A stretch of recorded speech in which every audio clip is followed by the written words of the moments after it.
Clarisse Ramakers, bonjour. Bonjour Frédéric Bréban. On s'explique? On s'explique. Clarisse Ramakers, vous êtes la directrice générale d'Agoria Wallonie. Agoria, c'est la fédération belge des entreprises qui font partie du secteur de la technologie. Vous êtes en charge de la partie wallonne d'Agoria. C'est quoi votre job au quotidien ? Mon job, c'est de défendre, représenter les entreprises de mon secteur. Donc, deux gros piliers, le manufacturing et le digital. Ça représente 550 membres en Wallonie. Et mon objectif, c'est de créer le cadre politique le plus favorable à leur croissance. Manufacturing, un mot barbare qui veut dire manufacturier. Tout simplement. Donc, c'est quel genre d'entreprise, par exemple, par rapport aux autres? Des entreprises de production. Donc, on a, par exemple, les pommelles liégeoises qui fabriquent des charnières de porte.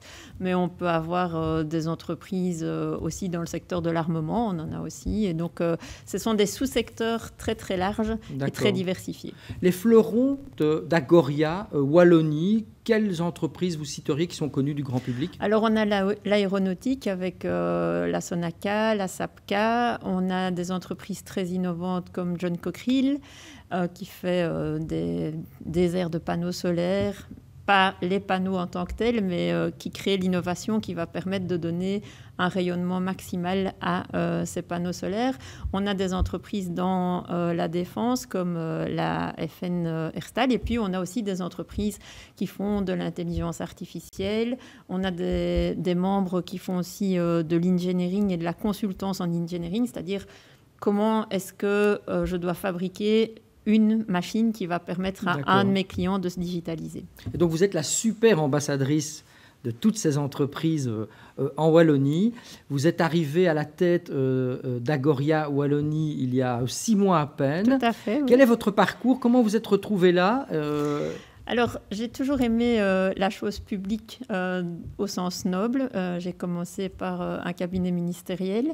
Et puis, j'ai toujours aussi beaucoup aimé les entreprises, l'entrepreneuriat. Je pense vraiment que c'est une des clés de la croissance de notre région.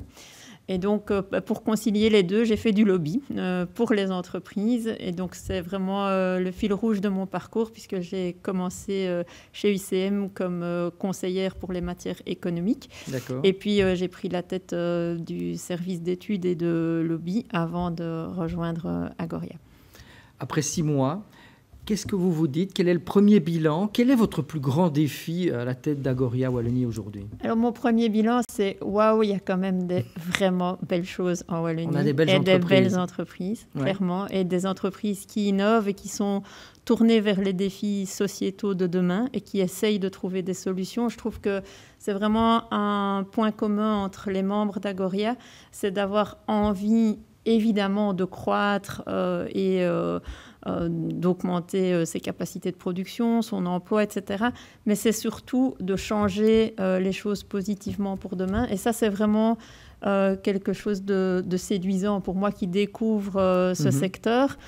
Alors, les principaux défis, il y a évidemment la réduction des émissions de CO2 qui va peser sur l'ensemble de nos entreprises, à la fois une grosse contrainte, mais un formidable défi.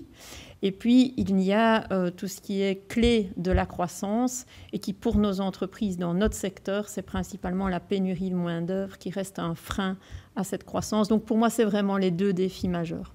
Cette formation, cette main-d'œuvre qualifiée, quels sont les outils dont on dispose aujourd'hui pour résoudre ce gros défi ?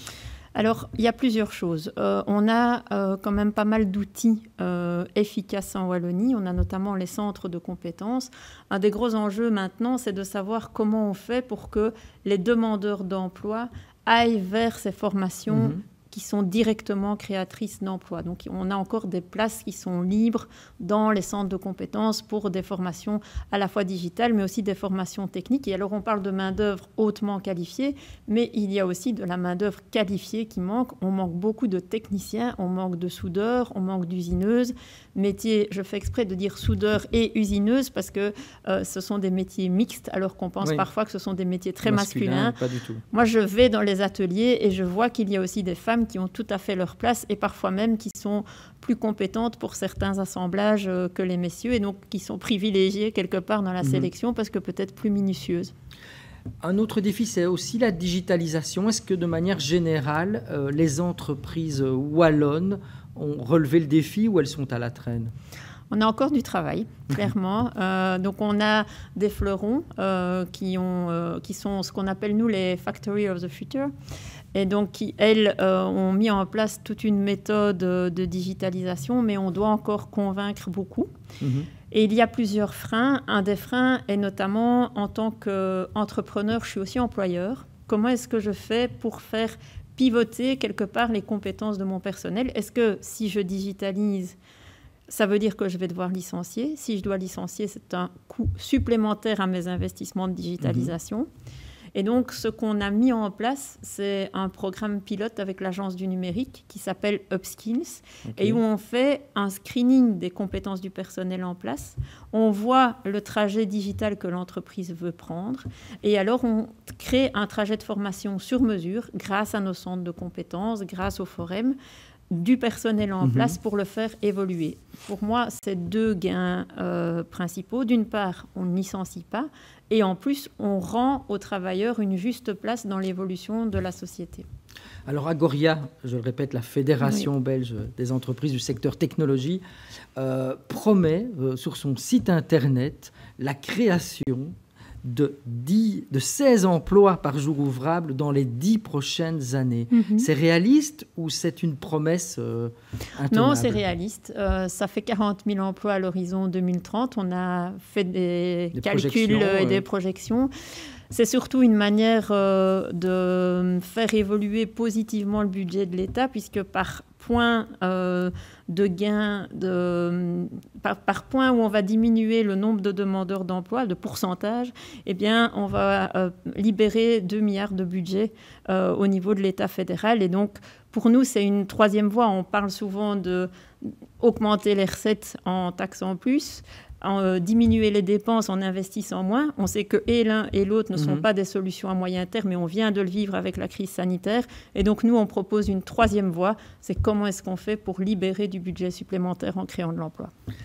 Un autre défi, c'est qu'on sait que historiquement, la Wallonie, il y a des bassins, des zones d'influence, Liège, Charleroi. Comment on fait pour gérer cette concurrence saine, pour autant qu'elle soit saine? Est-ce que là, ce n'est pas un autre de vos défis d'essayer de les rassembler plutôt que de les opposer? Oui, je pense qu'on doit parler de complémentarité et plus de concurrence. Je crois que la concurrence est saine à partir du moment où on se confronte aux plus grands mondiaux et où on se fait évoluer vers le haut. À partir du moment où la Wallonie fait 17 000 km², quel est l'intérêt de se concurrencer en termes d'investissement public en plus entre des zones comme Liège et Charleroi pour lesquelles il faut 1h15 de trajet. Et donc, moi, ce que j'aimerais bien te faire passer comme message politique, c'est de se dire comment est-ce qu'on spécialise nos sous-territoires. On n'a pas ni les moyens humains, ni les moyens financiers de pouvoir dupliquer des investissements clés. On le voit, la France l'a bien fait à son échelle territoriale. Comment est-ce que nous, on ne peut pas y arriver en Wallonie? Quand vous faites de l'aéronautique en France, vous allez à Toulouse et vous n'allez pas à Nantes. Chez nous, pourquoi est-ce qu'on doit dupliquer ce qui se fait à Liège et à Charleroi? Pour moi, ça n'a pas de sens. Et je pense en plus que quand on se replonge dans notre histoire, parce que j'aime bien de retourner aux racines, on se rend compte qu'il y a eu une spécialisation des territoires dans notre histoire avec des secteurs clés. Alors, les pôles de compétitivité nous ont permis d'avoir des secteurs porteurs, des secteurs d'avenir. Maintenant, comment est-ce qu'après cette phase de projet de pôle de compétitivité, on assied les investissements publics sur des zones claires? Je pense que Liège peut être clairement dédicacé à l'énergie. L'Université de Liège est très en pointe par rapport à ça.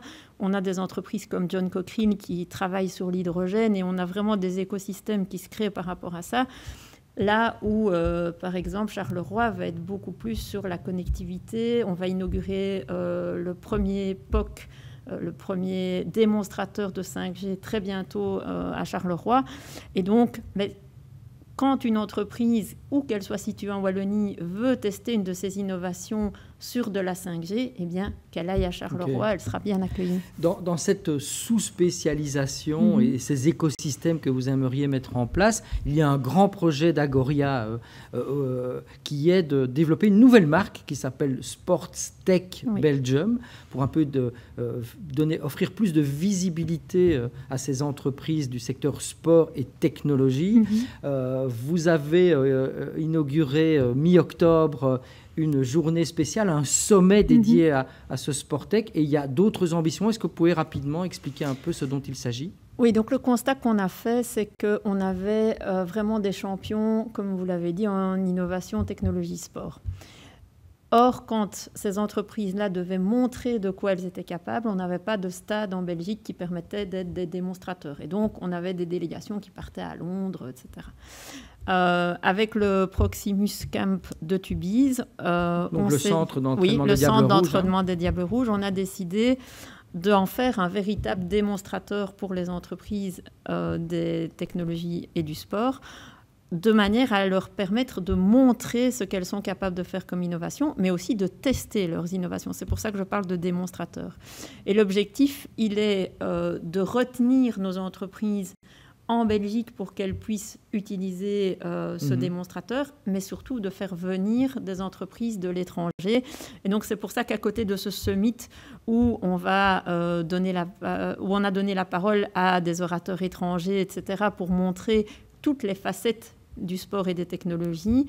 On a aussi, avec Wallifornia, qui est donc une marque de Lean Square, filiale de Noshaq, on a décidé de faire un accélérateur pour des startups dans ce domaine sport et technologie. Avec à terme l'ambition de faire peut-être un jour en Belgique la Silicon Valley du sport. Tout à fait. Merci Clarisse Ramakers, directrice générale d'Agoria Wallonie. C'était un plaisir de vous recevoir sur le plateau de On s'explique. On se retrouve la semaine prochaine avec un autre invité.